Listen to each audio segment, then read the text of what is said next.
Few feelings are as difficult to explain as not belonging. It isn't always loneliness. You can feel it in a crowded room, surrounded by people who know your name. It isn't always isolation. You might have family, friends, and people who genuinely care about you. And yet, somewhere beneath the surface, there remains a quiet question. Why does it feel like everyone else knows how to be here except me? Many people carry this feeling for years without ever speaking it aloud. They assume it must be something unique to them, a flaw in their personality, a lack of confidence, or evidence that they simply haven't found the right people. But perhaps the feeling deserves a little more curiosity than self-judgment. The truth is that belonging is more complicated than simply being around others. To belong is not merely to be included. It is to feel seen without pretending. To feel safe enough that you don't have to edit yourself before you speak. To know that your presence matters even when you have nothing impressive to offer. Many of us spend much of our lives searching for this without realizing that's what we're looking for. Instead, we become experts at fitting in. We learn which parts of ourselves receive approval and which parts are better left hidden. We laugh when everyone else laughs.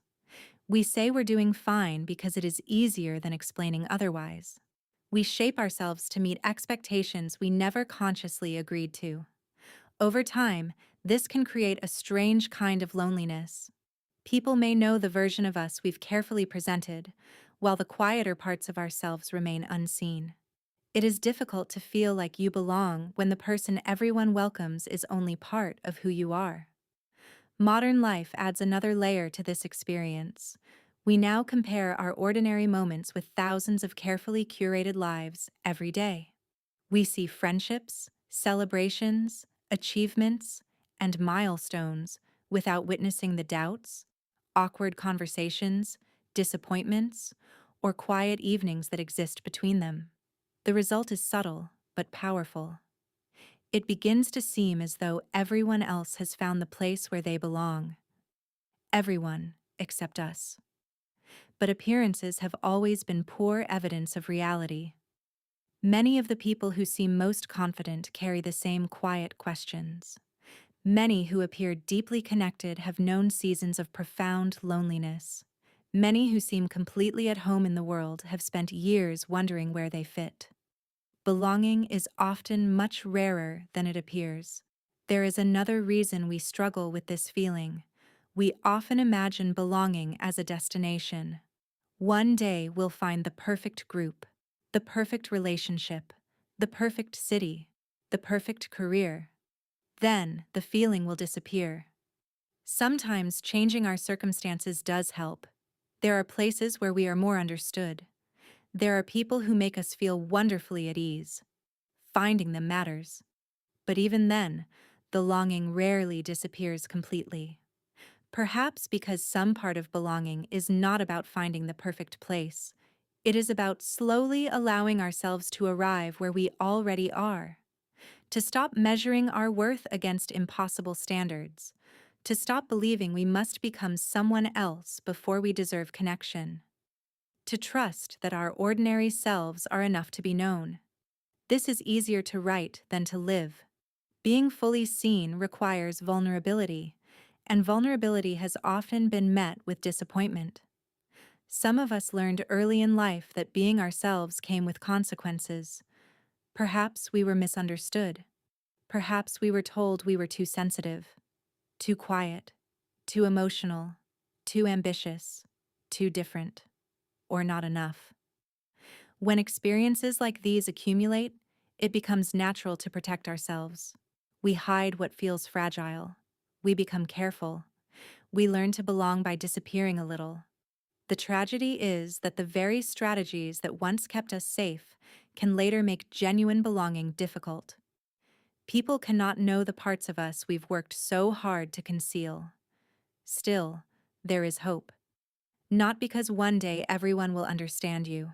They won't. Not because you will finally become someone who fits everywhere. You won't. But because belonging has never required universal acceptance. It has always begun with smaller things. One honest conversation, One friendship where silence feels comfortable. One place where you can exhale. One afternoon where you stop apologizing for being yourself. Belonging grows quietly. It is less like arriving at a destination and more like tending a garden. Slowly, patiently, almost without noticing. And perhaps there is another kind of belonging that we overlook entirely.